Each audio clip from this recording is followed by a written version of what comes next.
जय जय रघुवीर समर्थ. नमः शांताय दिव्याय सत्यधर्मस्वरूपिणे स्वानंदामृततुप्ताय श्रीधराय नमो नमः. राम राम राम. सर्व गुरुबंधूंना, स्वानंद परिवारास स्वानंदचा रामराम. आणि गुरुचरणी, श्रींच्या चरणी, पूज्य श्रींच्या चरणी कोटी कोटी दंडवत.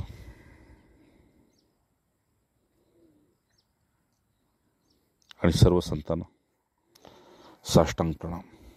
राम राम राम. आज पुनश्च बंधूंनो, तद्विद्ये प्रणिपातेन परिप्रश्नेन सेवाया.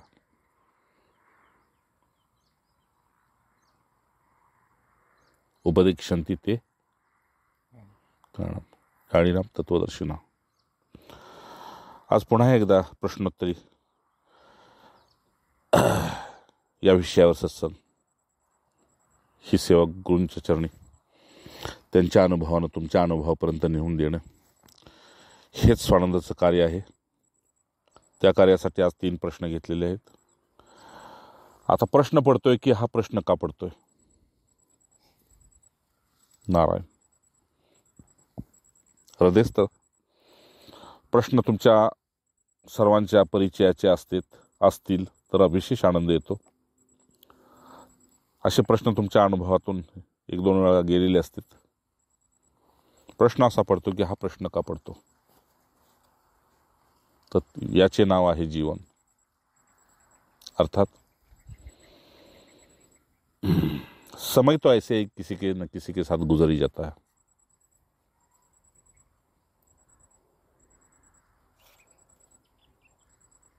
लेकिन मिल जाए कोई पीर फकीर या अपना कहने वाला, तो बात कुछ और है.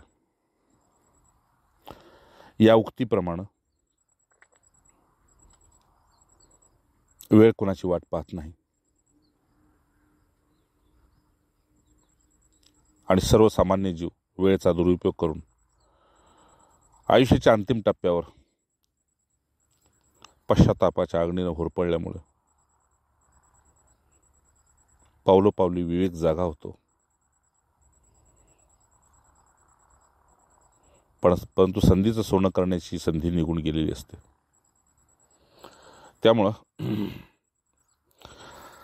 असा प्रश्न केलेला आहे त्याने की हे दिसणारे दृश्य खरे नाही, असे आपल्या सत्संगातून, शास्त्राच्या मुखातून, गुरूंच्या मुखातून, संतांच्या मुखातून अनेक वेळा ऐकलेलं असतं. दिसणारे दृश्य खरे नाही, ते भ्रम आहे, माया आहे, तात्पुरते आहे.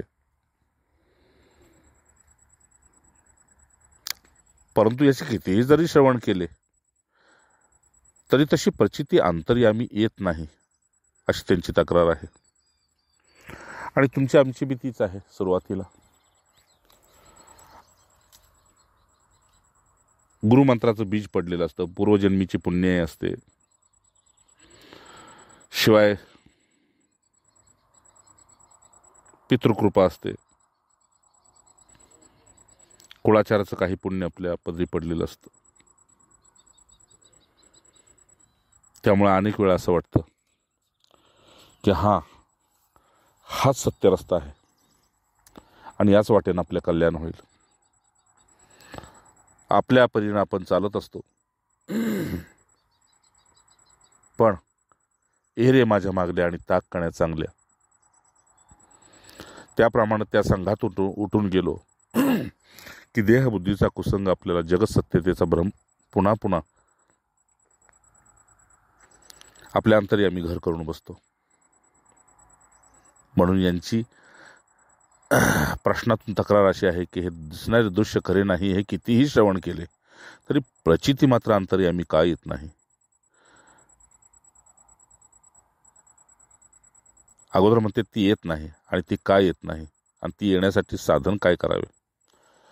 राम असं आहे.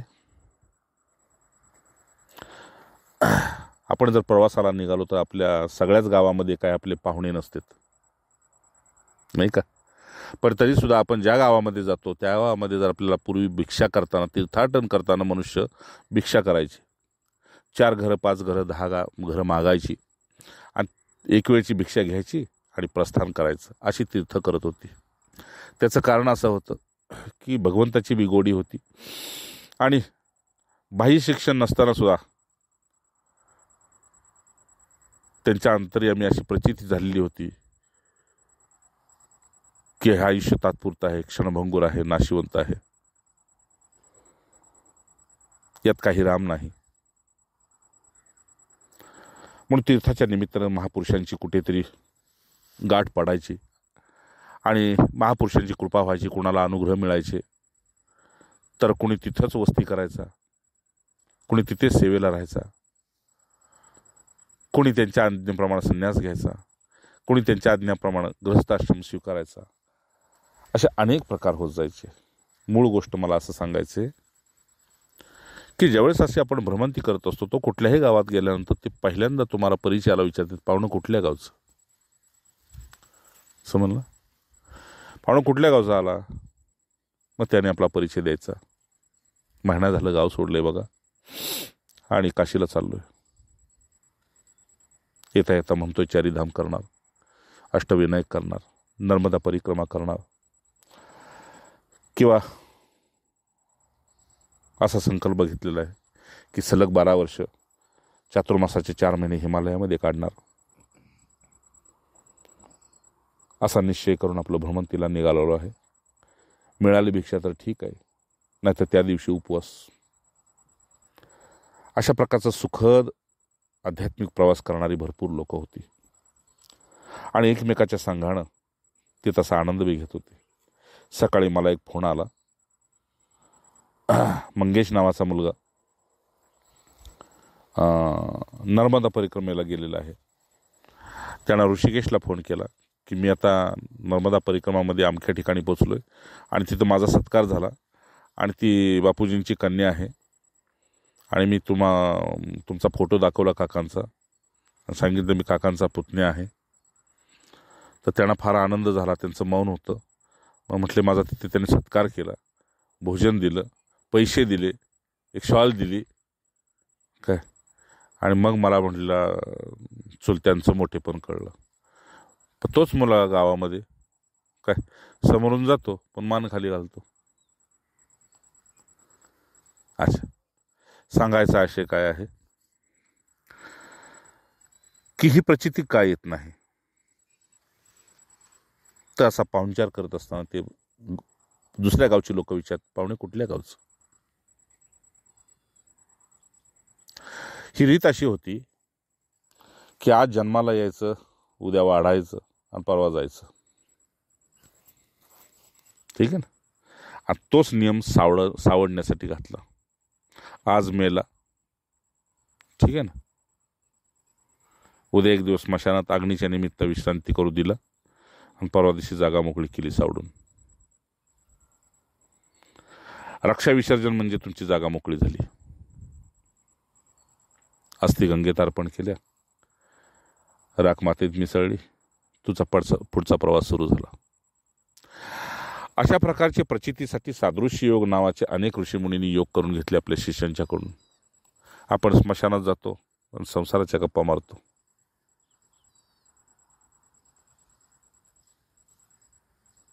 मागे सांगितलं, लोक स्मशानात गेल्यानंतर स्मशान वैराग्य त्यांच्यात जागा होतं, पण स्मशानात वैराग्य नव्हे, वैराग्य घरामध्ये आणि विवेक स्मशानामध्ये जागा झाला पाहिजे. ही एक दिवस ही तुझी बारी आहे.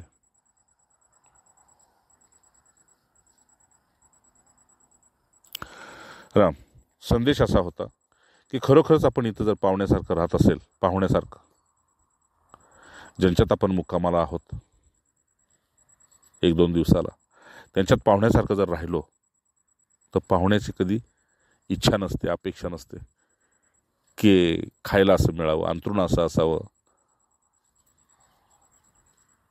पाहुणा 1-2 दिवस निरपेक्षपणे काढतो आणि पाहुण्याची सात्विकता पाहून पाहुणे त्यांची आणखी उठाठेव करतात, नाही का? त्याप्रमाणे दिसणारं दृश्य खरं नाही असं कितीही श्रवण केलं तरी त्याची प्रचिती अंतर्यामी येत नाही.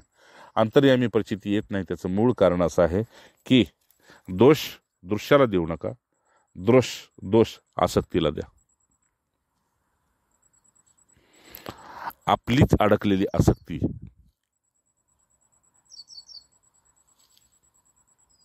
ते सत्संग श्रवण करत असताना तेवढ्यापुरतं हे मन अनासक्त होतं. पण जिथं आपण राहत असतो, खात असतो, उठत बसत असतो,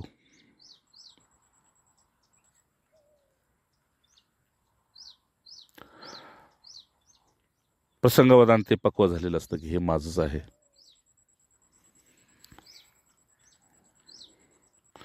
तर ती काय येत नाही, नंतर आम्ही तशी प्रचिती काय येत नाही?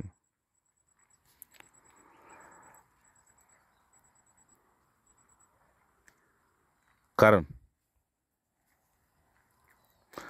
जेवढी हवी तेवढी अजून तळमळ नाही. माऊलींच्या भाषेत सांगायचं, ज्या अन्नामध्ये विष घातलेलं आहे असं कळल्यानंतर ते ताट खाल का बाजूला साराल. हा संसार सुद्धा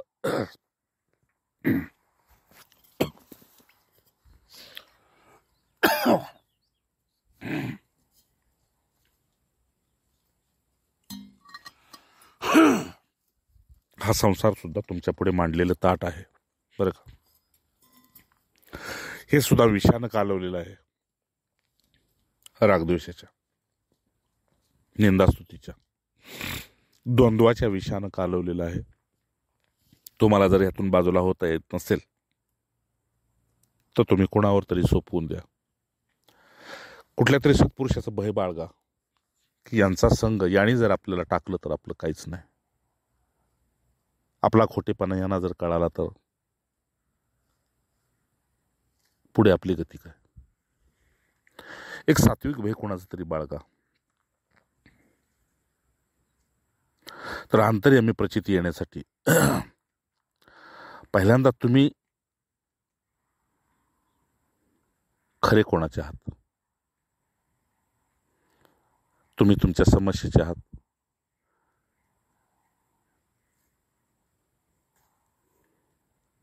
का तुम्ही तुमच्या कल्याणाचे आहात? कल्याण करून घ्यायचं असेल तर ज्याला तुम्ही आपली रक्ताची नाती अमुक यांना जे खरेपण दिलेलं आहे त्याच्यातलं खरं सत्य निवडावं लागेल.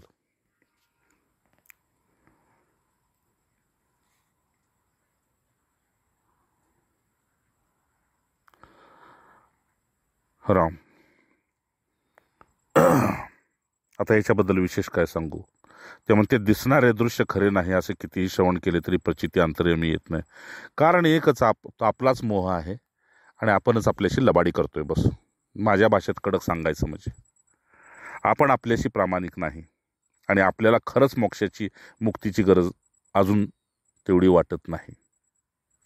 खरंच हे आपल्याला एक दिवस जाळतील, टाकून देतील, आपल्याकडे दुर्लक्ष करतील, अजून प्रचिती आली नाही. आणि प्रचिती जरी आली असली तरी त्यांचा मोह सुटत नाही. ते म्हणतात की ती येण्यासाठी कोणते साधन करावे? संत संग करावा बस, दुसरं काही साधनच करू नका. साधन केलं तर केलं आणि झालं असा त्याचा विषय आहे. ठीक आहे ना. केले कर्म झाले त्याची भोग आले. तर साधन केलं तर ते केलं आणि झालं असं होतं. पण संत संग केला आणि कुणी असाच वाया गेला, ऐसा न देखिला न पाहिला असं म्हणतात. का? तर त्यांची काळजी पुन्हा तुमची काळजी त्यांना लागते नाही का. आता मला तुझ्याबद्दल सकाळी कळलं की तुला काय वेळी झालेली आहे. इथं आल्यानंतर पुन्हा कळलं ठीक आहे काय करायचं तुला ते मला माहीत पाहिजे, तुझ्यासाठी काय करायचं आणि माझ्यासाठी ते खात्रीशीर असलं पाहिजे की आपण ज्याला हा उपचार सांगतोय त्यातून त्याचं कल्याणच आहे आणि उपचार घेणाऱ्याने निसंशय असलं पाहिजे. का? तर मी तुमच्यापाशी आलो म्हणजे अर्धा रोग गेला आणि उरलेला अर्धा रोग ते माझ्या संयमानं आपोआप बरा होईल. राम,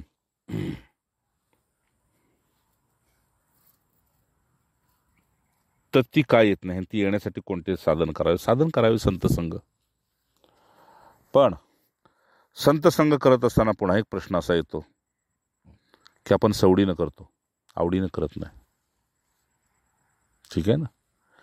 आपल्याला अनुकूल वेळ असेल तर आपण त्यांचं होतो, आणि त्यांच्यापाशी जाऊन सुद्धा पुन्हा आपण ज्यांचं आहे त्यांचंच राहत असतो. ओढ तिकडचीच असते. मागे सांगितलं गोंदवलेकर महाराजांचं उदाहरण. म्हणले महाराज माया कशाला म्हणते, तर राहा 2 दिवस म्हटले, राहिले. पुन्हा प्रश्न केला, महाराज माया कशाला म्हणते, अरे सांगतो की 2 दिवस राहा की. बरं बरं. महाराज माया कशाला म्हणते, अरे राहा ना 2 दिवस. राहिला. किती दिवस झाले, 6 दिवस झाले. 7व्या दिवशी निरोप आला. काय असा घातकी निरोप आला गावाकडून, अहो तुम्ही इकडं राहिला आणि तिकडं असं असं झालेलं आहे. बरं बरं. प्रसादानंतर महाराजांच्या पाशी गेला. म्हटलं महाराज निरोप आलाय असा असा, काय करू मग. किती दिवस झाले म्हणले 6 दिवस झाले की. बरं बरं. आज म्हणजे आज 7वा दिवस आहे. म्हणले मग काय आठवडा काढला की. आयुष्य बी तेवढंच आठवड्याचं, निरोप बी तेवढाच आठवड्याचं. या काय सॉरीनं बैलगाडी जुंपली आणि माघारी नमस्कार करून माघारी फिरले. तेवढ्याच महाराजांनी सांगितलं, म्हणले बुवा हां माया ह्याला म्हणतात. तिथून निघताना तुम्हाला वाटलं हे खरं नाही, ज्याच्याकडे चाललोय ते खरं आहे. आता माझ्यापाशी 5-6 दिवस झाले, मागणं निरोप आला, मात्र तुम्हाला वाटलं हे नाही ते खरं आहे. काय मनाचा कायापालट मन कधी करेल आणि ते मन तुम्हाला कुठून उठवून कुठे घेऊन जाईल हे तुमच्या मनालाच माहीत. राम आणि ह्या मनाला फार मोठेपण दिलेलं आहे. तर जे मन आपल्या ताब्यात राहत नाही म्हणून आपण कोणाच्या तरी ताब्यात जायचं असतं. महाराज जर म्हटले असते नको जाऊस, तर तिथं थांबायचं पाहिजे होतं. का तुला मायेचा अनुभव घ्यायचा होता ना. मलाही गुरुनी देवाने विचारलं होतं, क्या चाहते हो माया की ब्रह्म. मी म्हणलं माया. अरे कमाल आहे, सगळ्या ब्रह्मानुभूतीसाठी मायापाशी येतात आणि हा म्हणतो मला माया पाहिजे. तर म्हटलं हां.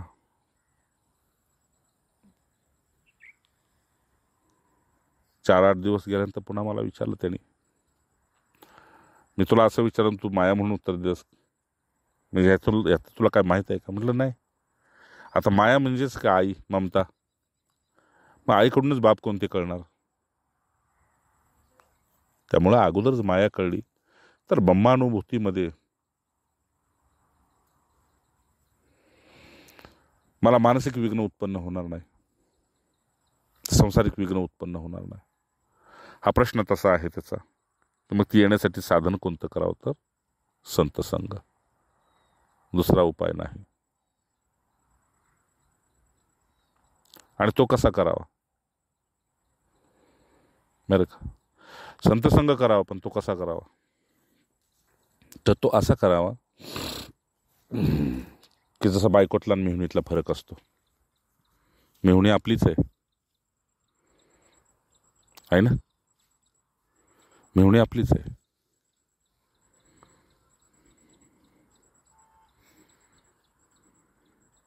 पण म्हणून ती दुसरी बायको नव्हे. ठीक आहे ना. मेहुणी आपलीच आहे, परंतु तरीही ती काही दुसरी बायको नव्हे.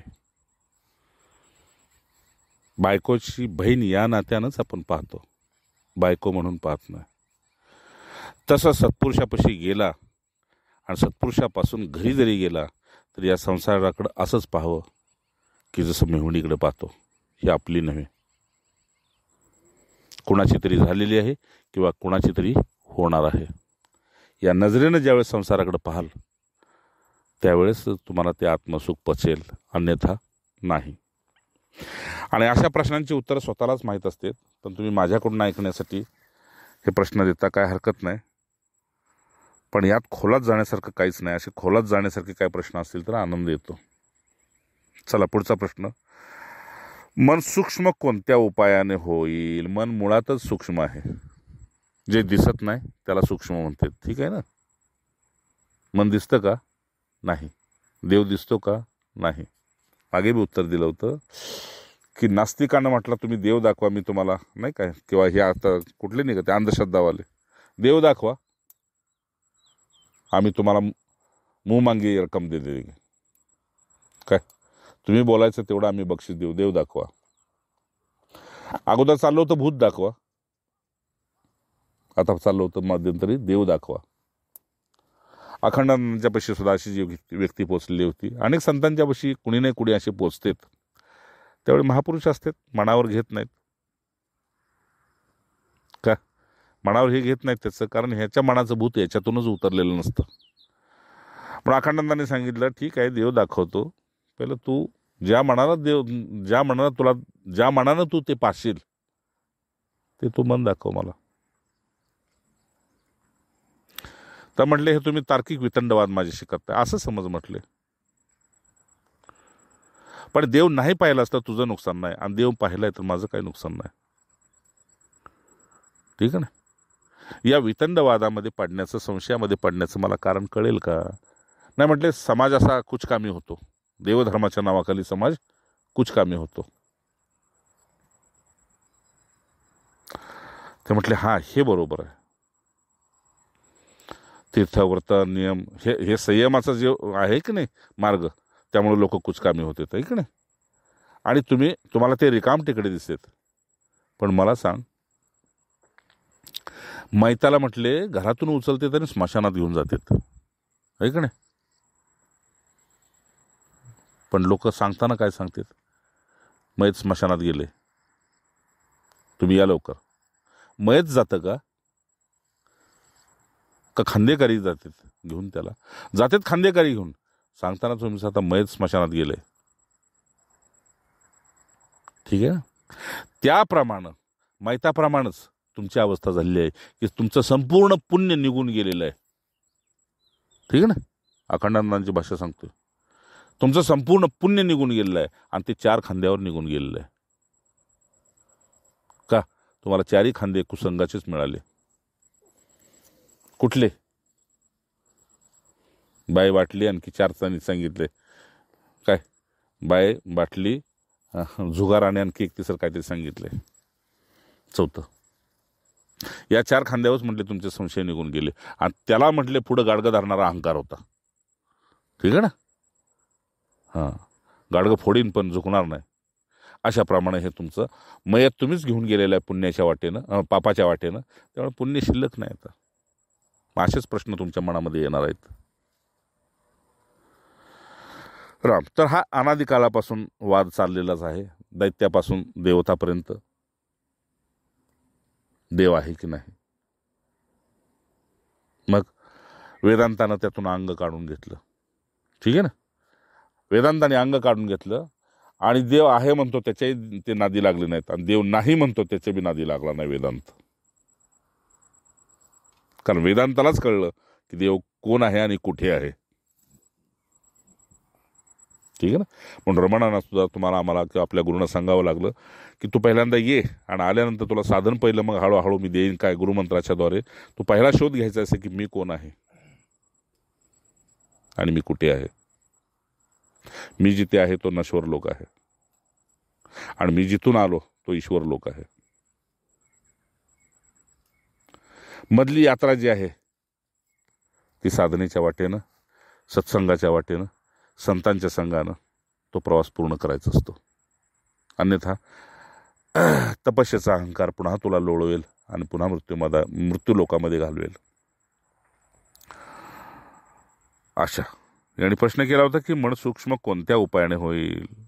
तर इथे मनच सगळ्याचा उपाय करत असतं. मनाला काय उपाय करणार, मनाला उपाय एकच आहे, मुळात तेच आहेच सूक्ष्म. पण मन म्हणून असं काही वस्तू नव्हे. मन म्हणजेच आपले अनेक अनेक अनेक अनेक जाणीवेतले विचार. म्हणून अध्यात्मामध्ये जितके तुम्ही निर्विचार, जितके तुम्ही काटकसरी, जितके तुम्ही एकांतवासी, जितके तुम्ही अंतर्मुखी, जितके तुम्ही संतसंगी, तेवढी लवकर प्रचिती.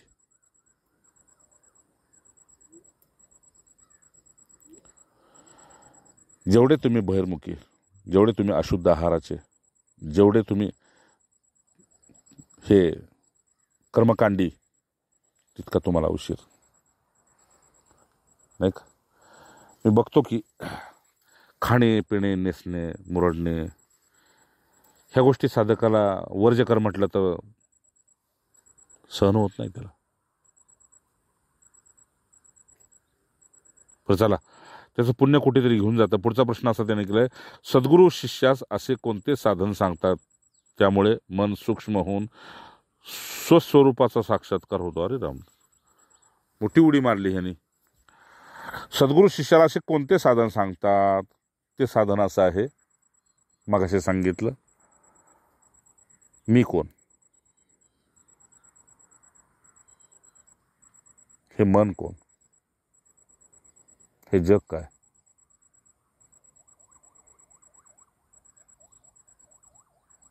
तर सद्गुरू शिष्याला विचाराचं साधन सांगतात.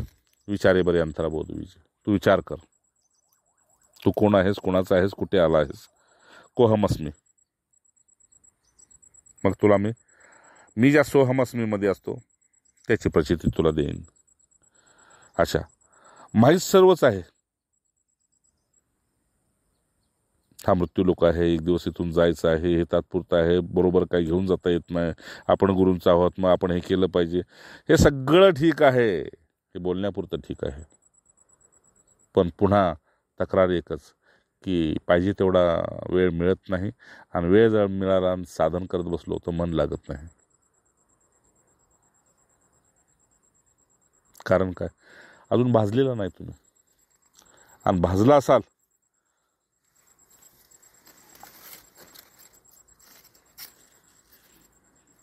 तरी अजून वासना गेलेली नाही. फिरून फिरून तिथंच जात आहात.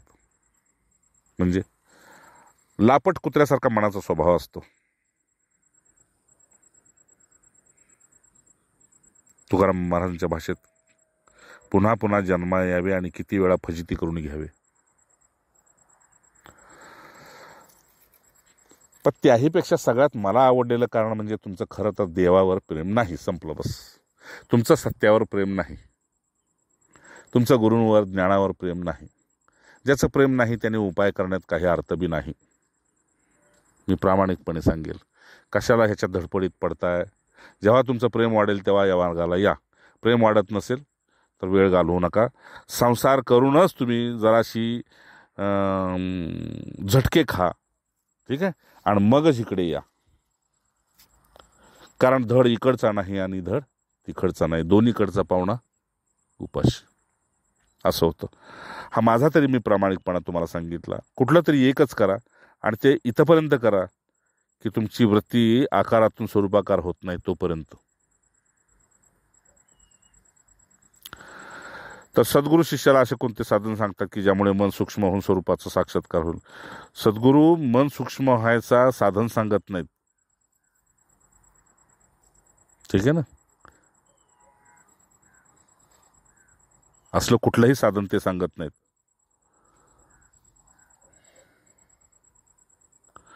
ते सर्वाला समान सांगत असतात. वैयक्तिक कुणाला काय सांगत बसत नाहीत. पण जो तो आपलं मन सूक्ष्म करण्याच्यासाठी साधनेच्या, मौनाच्या आणि सत्संगाच्या आश्रयानं स्वतःचा अभ्यास स्वतः करतो. आणि भगवंतांनी सुद्धा अर्जुनाला तेच सांगितलं, अभ्यास येणं तो कोणते वैराग्यानेच येते. एका वर्गाला एकच शिक्षक सगळ्याला समान शिकवतो. मग एक विद्यार्थी 90च्या पुढे जातो, एक 95च्या पुढे जातो, बाकीचे 60-65 आणि निम्म्याच्या वर तर 35 ते 50च्या दरम्यान असतात. असं का होतं? हा सुद्धा वर्ग आहे सद्गुरूंचा.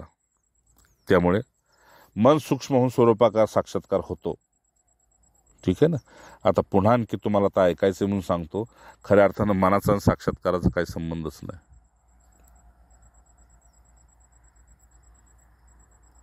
ठीक आहे ना. त्या मनाला खोटेपणानं तुम्ही मोठं करून ठेवलेलं आहे आणि मग ते तुमच्यासाठी मन देव झालेलं आहे.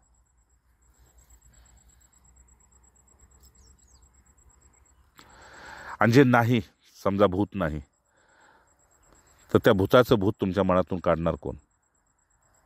त्याप्रमाणे मन ही कुठली अशी वेगळी संस्था नव्हे, मन कुठलं इंद्रिय नव्हे.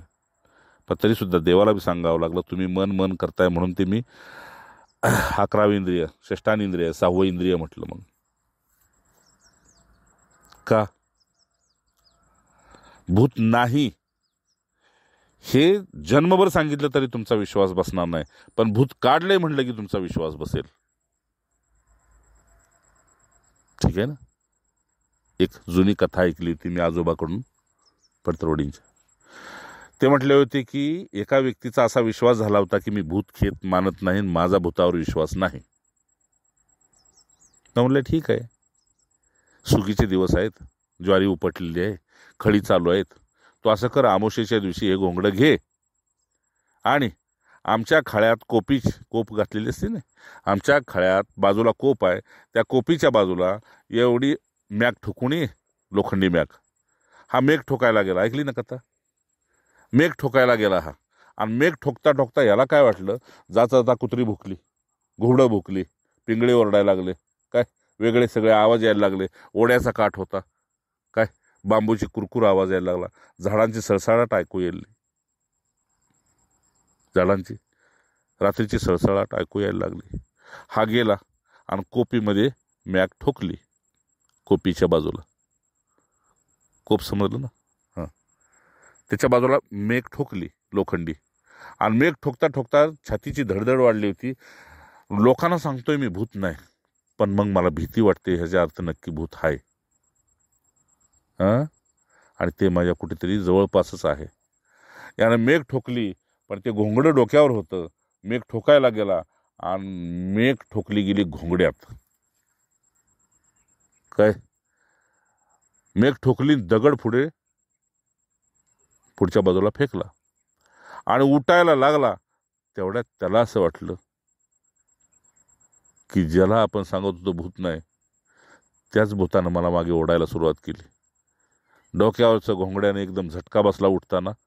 त्याला वाटलं मला तिथेच धरलंय भूतानं. ठीक आहे, लोक म्हणतात का हा तिथंच बेशुद्ध पडला. तास 2 तास हा एवढा धैर्यशील माणूस फिरून आला नाही. म्हटल्यावर लोक खंदील घेऊन गेली, बघते तर हा बेशुद्ध पडलाय. बेशुद्ध का पडलाय तर पाणी मारलं तोंडावर, उठवलं आणि मग खंदीलानं बघितलं तर मेघ ठोकली होती घोंगड्यात.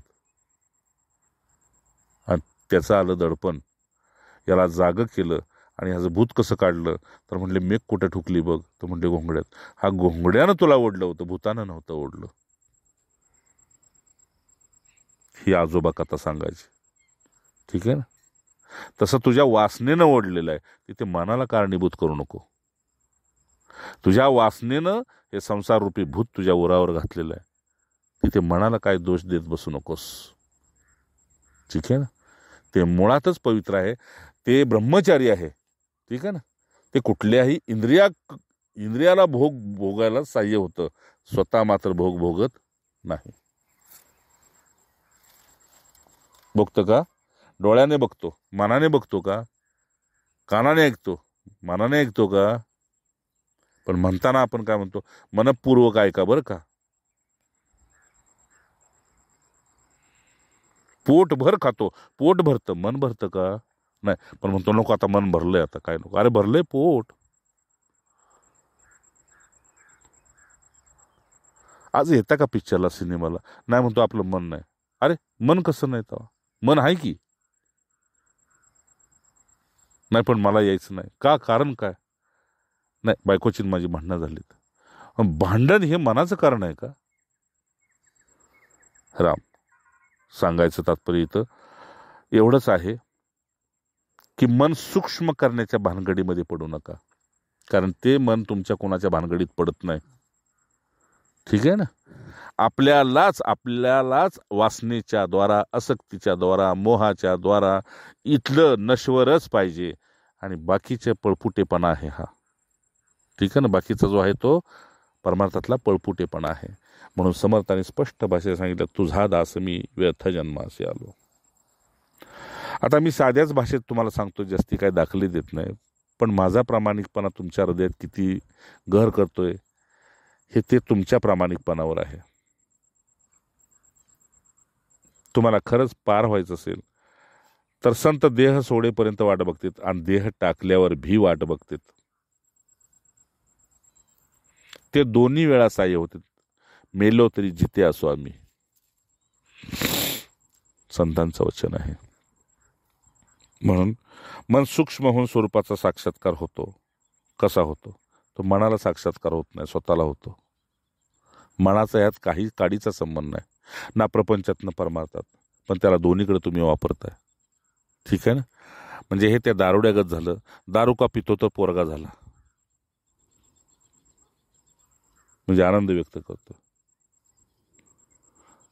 2 दिवसानं पुन्हा मित्र भेटला, म्हणलं आज दारू इतका पिला का? काय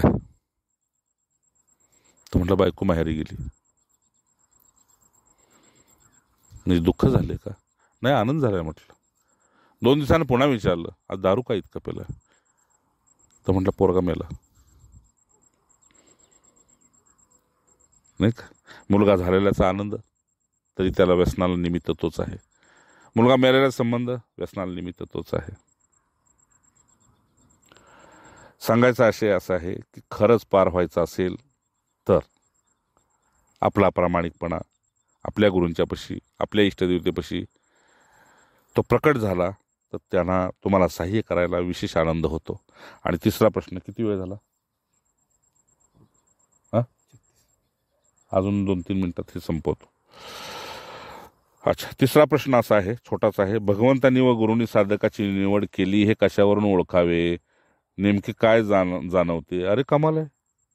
आता लग्न करून घरी आली तरी नाही काय, लग्न करून घरी आली तरी तिला विचारायचं. तसं आपण त्यांचा झालो. भगवंतांनी गुरूंनी साधकाची निवड केली हे कशावरून ओळखावे? म्हणूनच ते त्या अनुग्रहासाठी आपल्याला बोलवते, प्रेरित करतेत. तर भगवंतांनी गुरु 2 नव्हेत, पहिली गोष्ट. पण हे ओळखावं कशावरून? तर त्यांनी आपण जसे आहोत तसा त्यांनी स्वीकार केला, यावरून ओळखावं.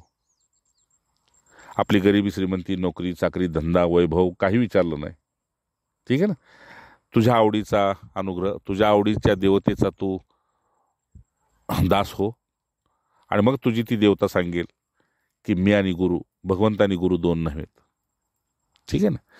तर यासाठी नेमके काय जाणवते म्हणजे काय?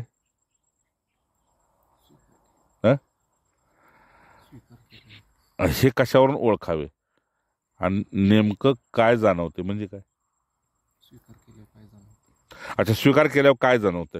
तर स्वीकार केल्यावर असं जाणवतं की चला आपला कुणीतरी त्राता आहे. ठीक आहे ना? जसं 18 वर्ष मुलगी झाली की पुन्हा ती नवऱ्याच्या घरी येते, त्यावेळेस तिला समजतं की आता शारीरिक सुख, मानसिक सुख सगळं नवऱ्याच्या हातात आहे. ठीक आहे ना? तसं माझं आध्यात्मिक कर्तेपण आणि प्रापंचिक कर्तेपण आता गुरूंच्या हातात आहे, माझ्या हातात नाही. हे जर जाणवत असेल तर तुम्ही खरे गुरूंचे झाला, खरे भगवंताचे झाला. हे जर जाणवत नसेल तर तुम्ही खोटेच झाला, खरे नाही. नेमकं हे जाणवलं पाहिजे की आता सगळी माझी दारोमदार जी आहे, ठीक आहे ना, ते अंतिमपर्यंत मी मुक्त होईपर्यंत, मी किंवा त्यांचा भक्त होईपर्यंत आता हे सगळं त्यांच्या हातात आहे.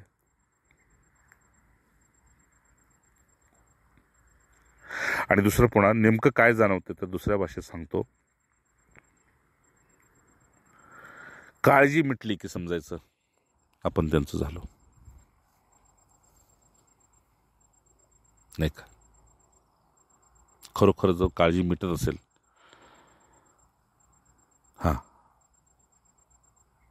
म्हणून देहबुद्धीनं केलेलं देहावरचं प्रेम हे मृत्यूला भीत असतं.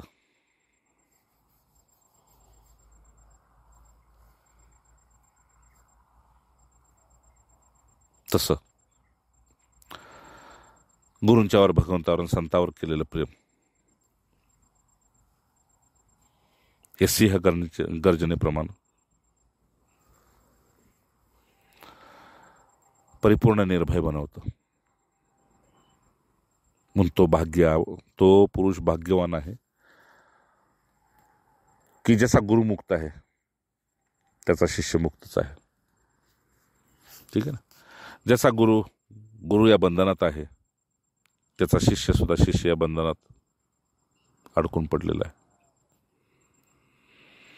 पण नेमकं काय समजून घ्यायचं ते सांगितलं की आपल्या अहंकाराचा निराश होत असेल आणि ज्या स्थितीमध्ये गुरु बसतेत ती अवस्था आपल्याला गोड वाटत असेल तर मग समजायचं त्यांनी साधकाची अचूक निवड केलेली आहे. ह्याच्यावरून ओळखायचं. राम 3 प्रश्न संपले. झालेली सेवा गुरुचरणी अर्पण. नारायण. राम राम. ओम ओम ओम ओम.